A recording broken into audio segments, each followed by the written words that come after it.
Hello SUMC, Rob here, reporting in from one of SUMC Music's workspaces with some more thoughts and another friendly check-in to continue to hope you're safe and well and to encourage you to stay in touch. We begin today's video by going back to the Major League Baseball All-Star Game in 1978 when fully third of the American League starting lineup was from the Boston Red Sox. Carlton Fisk as the catcher, Jim Rice as the left fielder, and Fred Lynn starting in center field in place of the injured Reggie Jackson of the New York Yankees. You may be wondering why I'm going all Rachel Maddow obscure topic introduction on you. Where's he going with this? What's this got to do with current events? That will, I hope, soon become clear. Meanwhile, I, as a 12-year-old Red Sox fan, watched our living room TV, thrilled, as three hometown heroes took the field wearing their familiar Red Sox uniforms. The game was being played at the home stadium of the National League's San Diego Padres, so the American Leaguers wore their team's traveling uniforms. Fisk, Rice, and Lynn wore gray uniforms with only a hint of color in the red Boston across the front of the jersey and the cap, but it still counted. It was still familiar.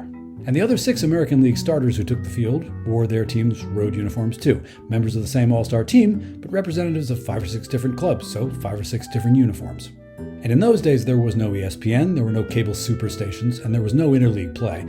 So there were limited opportunities for an American League's team's fans to actually see National League teams in action. So those uniforms were different than anything I'd seen while watching Red Sox games on TV in Boston. It was exciting to see all the all-star players in action, but almost as good a reason to tune in was to see the riot of colors and designs out there, particularly in the 70s.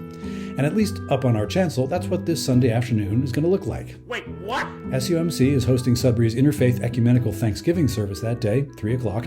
Several members of the Sudbury clergy will be on hand to officiate, and the SUMC choir hopes to be joined by members of other choirs from around town. Last year, for various reasons, our choir was the whole show, but in the before COVID times, Interfaith Thanksgiving services featured a massed choir that included singers from here, from the Presbyterian and Lutheran and Catholic and Congregational and Unitarian churches in town, sometimes from the 2 Jewish temples, and everyone brought their own team's uniforms, their choir robes, and surrounding the relatively staid Methodist black robes with the white stoles were white and red and green and gold robes, as well as one set of choir robes that happened to very closely resemble the powder blue and white traveling uniforms of the Kansas City Royals.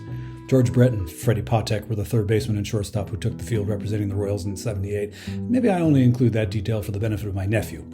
Anyway, nowadays, most professional leagues create uniforms especially for their All-Star games or Pro Bowls or whatever, so everyone from the American League or Western Conference or NFC looks alike.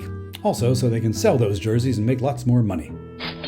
I find that just not as interesting, on top of which it makes it harder to identify your favorite player just by looking for a familiar uniform.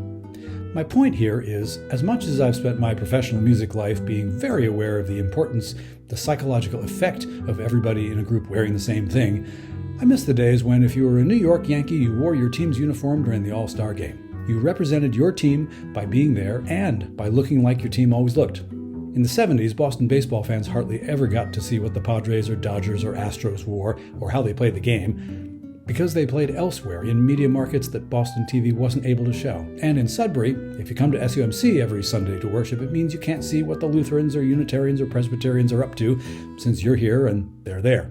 So in a weird way, in addition to all the other wonderful effects the Sudbury Interfaith Thanksgiving service has on our community, it's the range of colors and designs and details worn by the choir and the clergy that I look forward to, even as we're coming together to present music and liturgy as a unified group of Sudbury folks.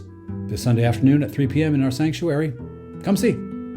Anyway, please check back here every Friday afternoon if you like for more video hellos here on SUMC's Facebook page or on the new SUMC YouTube channel, Sudbury United Methodist Church 2501, which will also be where you can find our Sunday morning live stream starting on December 3rd. My email address will appear here momentarily. Please feel free to use it anytime for any reason. And as always, if you need to get in touch with any church staff people for any reason, please do during normal business hours.